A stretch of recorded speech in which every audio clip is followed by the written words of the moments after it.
이선균의 죽음을 애도하며 올해 2월 SNS에 이런 글이 올라왔습니다. 지난해 12월 27일 우리 곁을 떠난 배우 이선균 씨를 애도하는 글이었죠. 나는 그가 떠나고 깊은 상실을 경험했다. 좋은 외모와 목소리를 가진 멀쩡한 남자, 장난꾸러기, 찌질한 놈, 삶의 무게를 진 40대 아저씨, 이해 못할 정신세계를 가진 인간. 그가 소화했던 수많은 캐릭터가 나와 많이 연결돼 있었다. 그 연결의 끈이 이선균 사망이라는 속보 한 줄을 보며 툭 끊어졌다. 나는 이선균이라는 좋아하는 배우를 잃은 내 마음을 위해 아무에게도 말하지 않고 그가 출연한 작품을 하나씩 보기 시작했다. 나만의 애도 작업이었다. 서유지 씨가 올린 글이었습니다.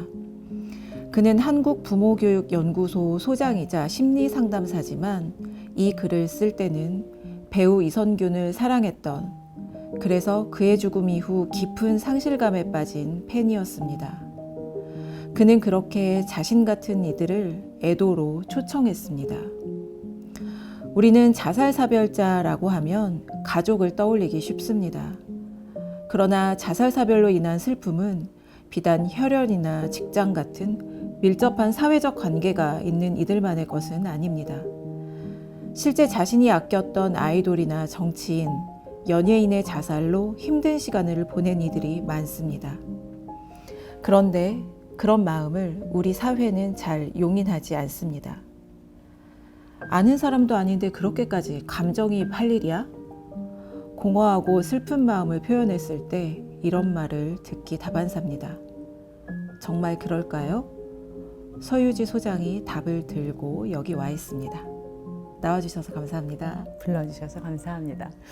그 2월에 페이스북에 배우 이선균 씨의 죽음을 애도하며 이런 글을 쓰셨는데 그 이유가 있으세요? 사람마다 영화나 이런 작품을 고를 때 기준이 있잖아요. 근데 저는 약간 배우 한 사람이 좋으면 그 작품을 이제 그 사람이 출연하면 보고 또 보고 하는 성향이 있어요. 이선균 씨가 영화에 나왔을 때 정말 찌질하게 나왔는데 우리 모두 다 괜찮은 모습만 있는 게 아니라 내 안에도 약간 그런 찌질함들이 좀 있잖아요. 근데 그걸 너무 잘 표현했더라고요. 그때부터 좋아하기 시작해서 이제 그 이전에 방송 나왔던 것들, 시트콤 뭐 이런 것도 찾아보고, 그리고 영화를 개봉하면 항상 가서 보기 시작했죠. 영화 기생충이랑 드라마 나의 아저씨를 하면서 배우로서 굉장히 상승세를 타기 시작했죠. 그리고 굉장히 즐거웠어요, 보는 제 입장에서. 그러고 나서 이제 더 잘 됐으면 좋겠다. 그런데 어느 날 갑자기 그런 엄청난 일에 연루된 거죠. 너무너무 지나칠 정도로 이 사람이 파헤쳐지는 모습들을 보면서 저는 저거 견디기 힘들 텐데. 네, 왜냐하면 연예인도 그렇고 정치인도 그렇고 누군가의 감탄사를 먹고 사는 사람들이잖아요. 그런 사람들이 어느 날 하루아침에 자기 존재가 나락으로 떨어지면 어쩌면 일반인보다 더 견디기 힘들 것이다 라고 저는 생각했어요. 그래서 보는 내내 좀 조마조마했습니다. 근데 그렇게 딱 속보가 떴을 때 생각이 나세요? 그날 제가 오전에 온라인으로 교육을 진행했었어요. 마치고 너무 뿌듯해하고 비대면 화면을 끄고 돌아서는 순간 이제 이선균 사망하고 뜨는 순간 우리가 숨이 했다가 턱 하고 막히는 그런 느낌? 이런 기분이었고요. 그러니까 처음엔 정말 멍했죠. 뭐라고 말할 수 없는 기분이었어요. 잘못의 유무를 떠나서 저는 그냥 인간 대 인간으로서 제가 좋아했던 배우의 죽음 앞에서 너무 슬펐어요. 너무 슬퍼서 그 글을 쓸 생각은 처음엔 전혀 못했고요. 긴 시간 슬프다가 가장 친한 친구에게 야, 나 이번에 이선균 자살한 건 이거 잊혀지지가 않는다? 여운이 너무 오래 간다? 나 왜 이렇게 길게 슬프냐? 라고 말했을 때 저는 그 친구가 이해해 줄 줄 알았거든요. 아니면 최소한 너 원래 좋아했었잖아 그 사람, 이렇게라도 말할 줄 알았는데 친구가 너무 덤덤하게 너무 감정이입하지 마라고 말했어요. 뭐 어차피 우리는 계속 일상을 살아야 되는데 배우의 죽음을 그렇게 길게 슬퍼할 게 뭐 있냐 하는 그런 의미였겠죠. 그리고 또 한편은 그 글을 쓰게 된 이유죠. 왜냐면 사람들이 SNS에 계속해서 이성균을 추모하는 글들을 올리기 시작했잖아요.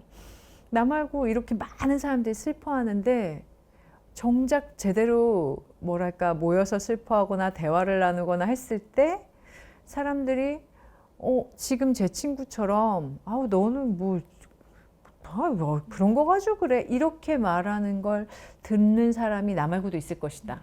이제 어린애들은 아이돌들이 너무 안타깝게도 일찍 사망했을 때 자기들끼리 335 팬클럽에서 이야기도 나누고 아이돌 회사 앞도 찾아가고 이렇게 자기들 나름대로 어떤 추모 행사들을 하더라고요. 근데 이제 우리 어른들은 그런 걸 잘 안 하니까 난 뭐라도 해야겠다. 그래, 그럼 나 혼자 애도하겠다. 어른들도 애도하는 방법 배워야 된다. 일단은 누구한테 말할 수 없으니까 혼자 요즘은 다시 보기 찾을 수 있는 방법들이 많잖아요. 그리고 이제 이성균 프로필을 치면 그동안 했던 방송, 영화, 아주 잠깐 나왔던 예능 이런 것까지 정말 집요하게 찾아서 보기 시작했어요. 그래도 제 일상을 살기는 계속 살아야 하니까 그냥 집안일 하면서도 틀어놓고 보고 자기 전에 한 30분 보기도 하고 작정하고 며칠 동안 쭉 그러나 내 삶에 지장이 없을 정도로 정말 옛날 그 어린 시절에 연기 정말 못하고 서툰 시절 거부터 마지막 최근 작품 잠까지 모두 다 찾아서 봤어요.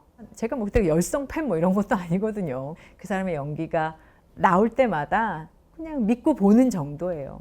그러나 저한테는 그날 시계바늘이 멈추는 경험을 한 거죠.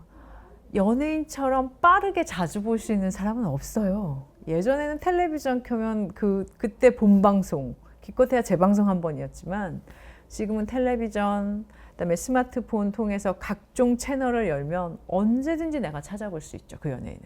그만큼 우리가 연예인하고 굉장히 친밀감을 느끼고 있어요. 그건 마음을 그만큼 주고 있다는 거고요. 나도 이 사람한테 이만큼 친밀감을 느꼈으니까 이 사람의 죽음으로 인해서 내가 슬픈 감정이 드는 건 지극히 정상이다. 작품을 통해서 그 사람에게 내가 감정을 실은 거잖아요. 마음이 거기에 붙어 있었던 거잖아요. 보통 상실은 그래서 시계바늘이 멈춘 것과 같죠. 앞으로도 계속 이 사람 배우의 연기를 볼 수 있고 그 사람과 나하고의 시간이 그렇죠. 거기서 딱 선 거죠. 더 이상 이 사람의 연기를 볼 수 없다. 여기서 이 시계바늘을 돌리는 게 애도 작업이니까요. 제가 그거를 선택했어요. 내가 이 바늘을 돌려야 된다. 그 어떤 감정이든 우리가 부정적인 감정을 막 누르잖아요. 사실 보통 뭐 별거 아니다. 살면서 다 겪는다. 그러나 감정은 내 안에 있는 가장 솔직한 나잖아요. 슬퍼할 때 충분히 슬퍼하지 않으면 그 언젠간 돌아와요. 저는 그걸 하고 싶었어요. 슬퍼도 된다는 작업을. 함께 혹시 애도하고 싶다 이렇게 그 메시지도 쓰셨었잖아요. 실제 좀 그런 활동도 있었나요? 몇 분이 메시지를 주셔서 카톡으로 대화를 나눈 분들은 있어요. 내가 좋아했던 건 뭘까? 내가 슬픈 건 뭐일까? 이런 작업들을 처음 해봤다.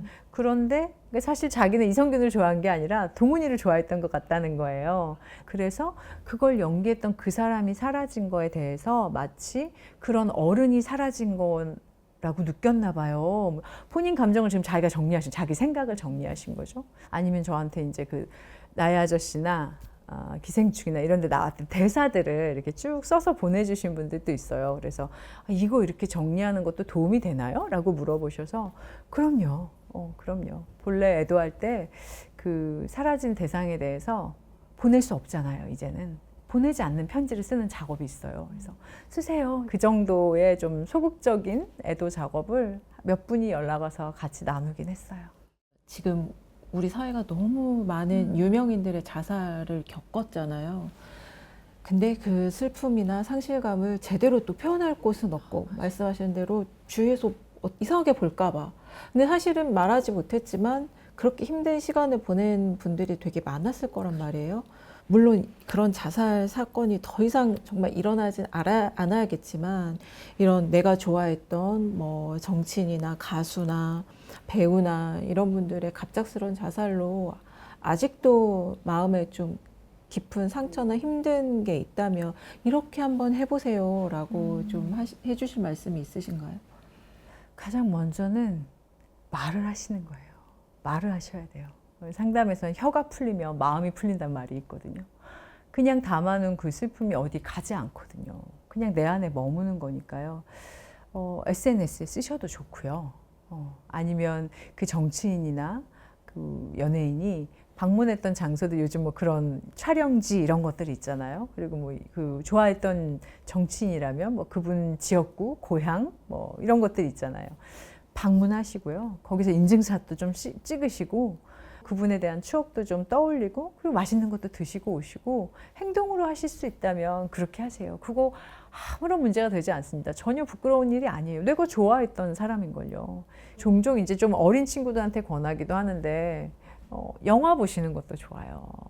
영화 코코 이런 영화를 보시면 죽음의 세계 저쪽 너머에 망자들이 이 산 곳에 있는 사람이 그 망자를 잊지 않으면 그쪽 세계에서 또 살고 있어요.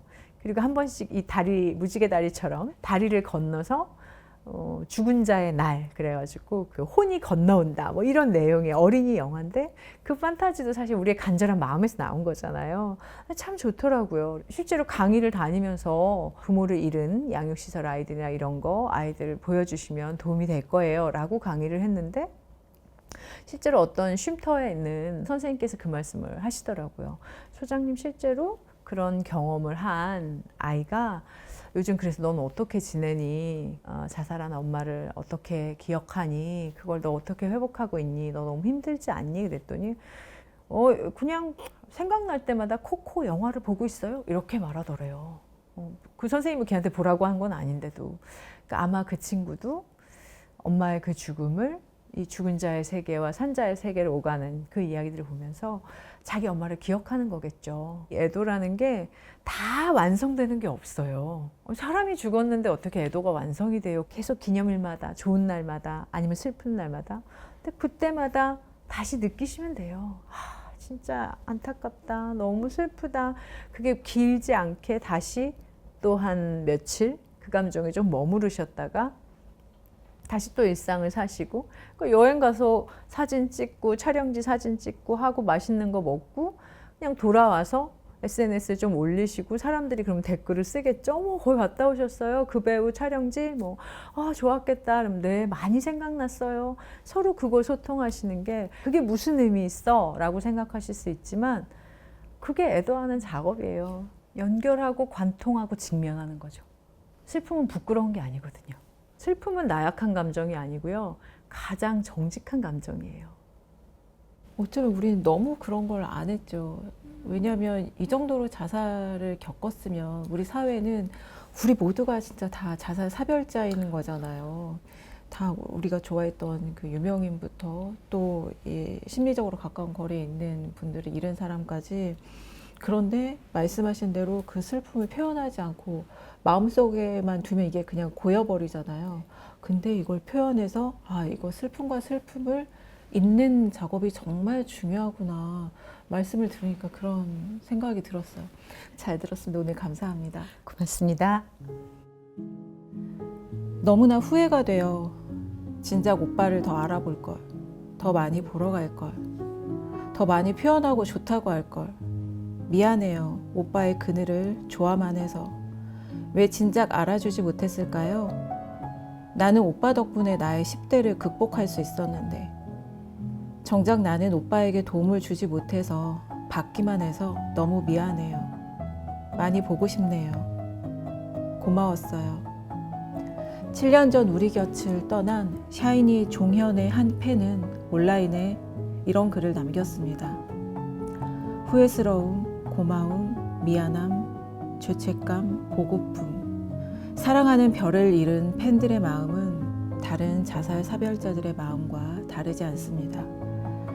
서유지 씨의 말처럼 연결돼 있다고 믿는 존재와의 끈이 너무나 갑작스럽게 툭 끊겨버렸을 때의 느낌. 그것일 겁니다. 슬픔은 애도로 치유할 수 있고 애도는 상실을 말하면서 시작된다는 서유지 씨의 말이 마음에 남습니다. 그 치유의 길에 애도 시리즈가 함께하고 싶습니다. 애도는 오디오 영상 편집의 박고은, 박채원, 최혜리 PD, 사진의 최주연 기자, 그리고 인터뷰에 저 김지은이 함께 만듭니다. 들어주셔서 고맙습니다.